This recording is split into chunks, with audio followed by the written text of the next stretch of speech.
Praise the Lord.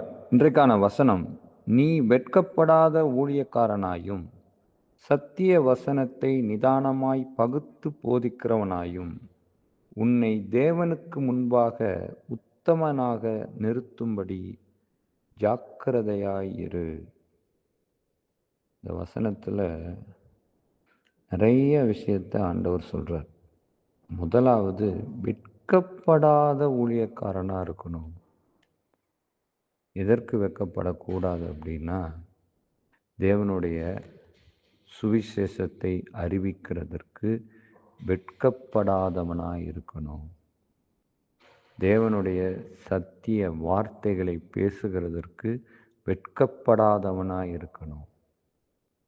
அதில் வெட்கமே வரக்கூடாது. ஐயோ, நம்ம இதை சொன்னால் அவங்க கிண்டல் பண்ணுவாங்களோ, அதை சொன்னால் ஏதாவது சொல்லுவாங்களோ, இதை என்ன செய்ய போகிறாங்களோ தெரியலையே, இது நம்ம எப்படி சொல்கிறது, எல்லாரும் இதெல்லாம் பின்பற்றிட்டு வந்துட்டுருக்காங்க, அவங்கள்ட்ட போய் இதெல்லாம் தவறுன்னு சொன்னால் சில நேரம் நம்மளை ஒரு மாதிரி இது பண்ணுவாங்களே, கேலி பண்ணுவாங்களே அப்படின்னு நினச்சி வெட்கப்படவே கூடாது. ஆண்டவர் சொல்லிட்டாரு அப்படின்னா எந்த இடமானாலும் சரி, அது ரோடானாலும் சரி, வீடானாலும் சரி, ஒரு பப்ளிக் பிளேஸ் ஆனாலும் சரி, ஒரு ஷாப்பிங் மால் ஆனாலும் சரி, எந்த இடமானாலும் சரி, வெட்கமே படாதபடி, அது சிறை இருக்கிற இடமா இருந்தாலும் சரி, எங்கே ஆனாலும் சரி, அங்கே வெட்கப்படாமல் நாம் ஆண்டவருடைய அந்த வார்த்தையை பேசணும். அதுக்கு தயங்கவே கூடாது. பல நேரங்களில் உலகத்துக்கு ஒத்த வேஷம் தரித்துட்டு நாம் என்ன பண்ணிடுறோம் அப்படின்னா, அதுக்கு வெட்கப்பட்டு அதை சொல்லாமல் போய்விடுகிறோம். சத்திய வசனத்தை நிதானமாய் பகுத்து போதிக்கிறவனாயும், ஆண்டவர் எழுதி கொடுத்திருக்கிற இந்த சத்திய வசனத்தில் ஒரு நிதானம் இருக்கணும். ஏனோ தானோன்னு அவசரப்பட்டு ஏதோ ஒரு விளக்கத்தை கொடுக்காதபடி, வேதம் சொல்லி இருக்கிற காரியம் என்ன, ஆண்டவர் பேச சொல்லுகிற விஷயம் என்ன, அது இதற்கு ஏற்புடையதா, ஒத்துப்போகிறதா, வேதத்தின்படி சரியானதா அப்படிங்கிறத பகுத்து நிதானித்து அதை பேசுகிறவர்களாக இருக்கணும். ஏதோ எனக்கும் எல்லாம் தெரியும் சொல்லி பேசாதபடி, அந்த நிதானித்து பகுத்து பேசுகிறவர்களாய் போதிக்கிறவர்களாய் இருக்கணும். ஏன்னா போதிக்கிறவர்கள் ரொம்ப கவனமாக இருக்கணும்.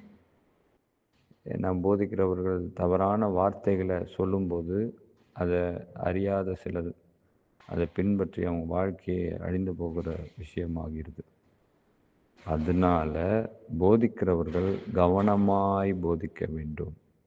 வேதத்தின்படி போதிக்க வேண்டும். வேதத்தில் சொன்ன விஷயங்களே போதிக்க வேண்டும்.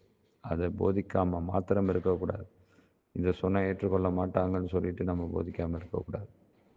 ஆனால் வசனம் என்ன சொல்லுது, வசனம் என்ன பேசுது, வசனம் எதை உணர்த்துகிறது, அதை மாத்திரம் பேசுகிறவர்களாக இருக்கணும். தேவனுக்கு முன்பாக உத்தமனாக நிறுத்தும்படி ஜாக்கிரதையாயிரு. இதில் பல அர்த்தங்கள் உண்டு.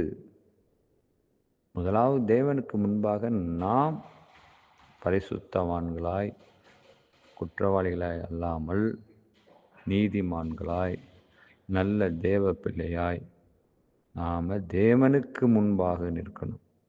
ஆண்டவரே சொல்கிறாரு, உங்களோட நீதியெல்லாம் அழுக்கான கந்தைகள் அப்படின்னு. அப்படி இருக்கும்போது நாம் எந்த அளவுக்கு நம்மளை பரிசுத்தப்படுத்தி கொள்ள வேண்டும், நம்மை சுத்திகரித்து கொள்ள வேண்டும். அதில் நம்ம உத்தமனாக இருக்கணும். தேவனுக்கு முன்பாக இருக்கணும். மனிதர்கள்லாம் ரெண்டாம் பட்சம். தேவனுக்கு முன்பாக நாம் உத்தமனாக இருக்கணும்னு சொல்லி நாம் பிரயாசப்படும்போது நாம் அதிகமாய் பரிசுத்தப்படுவோம். இன்னொன்று, மனிதர்கள் முன்பாகவும் நாம் அதன் சார்பாக மேன்மையை பெறுவோம். மனிதர் முன்பாகவும் நம்மை பார்க்கும்போது ஒரு சாட்சியான ஒரு வாழ்க்கை வாழ்கிறவர்களாய் நாம் இருப்போம். முதலாவது தேவனுக்கு முன்பாக நாம் உத்தமனாக இருக்கணும். எல்லா விஷயத்திலையும். வேலை பார்க்குற இடமா இருக்கலாம், குடும்பமாக இருக்கலாம், பழகிற இடத்துலையா இருக்கலாம், பெண்ணாக இருக்கலாம், ஆணாக இருக்கலாம், யாரானாலும் சரி. படிக்கிற இடமா இருக்கலாம், எந்த இடமானாலும் சரி. சர்ச்சாக இருக்கலாம், ஃப்ரெண்டாக இருக்கலாம், எப்படி வேணால் இருக்கலாம். வெளியூராக இருக்கலாம், என்ன வேணால் இருக்கலாம்.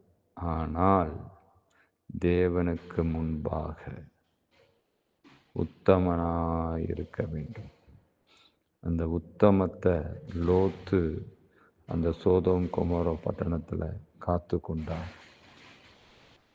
அந்த உத்தமத்தை அந்த காலத்தில் நோவா காத்து கொண்டார். நோவாவும் குடும்பத்தார் சேர்ந்து 8 பேரை தவிர வேற யாரும் எந்த மனிதர்களும் பேழைக்குள்ள பிரவேசிக்கலை. அப்படி ஒரு உலகத்தில் தான் இப்போ நாம் வாழ்ந்து கொண்டிருக்கிறோம். அப்போது கொடுமைகளும் அநியாயங்களும் அதிகமாகிறது. பரிசுத்த குலைச்சல்கள் அதிகமாகி கொண்டிருக்கிறது. இப்படிப்பட்ட கால சூழ்நிலையில் நாம் தேவனுக்கு முன்பாக உத்தமனாக வாழ முயற்சித்தால் கண்டிப்பாக மற்றொரு முன்பாகவும் நாம் உத்தமனாகவே இருப்போம்.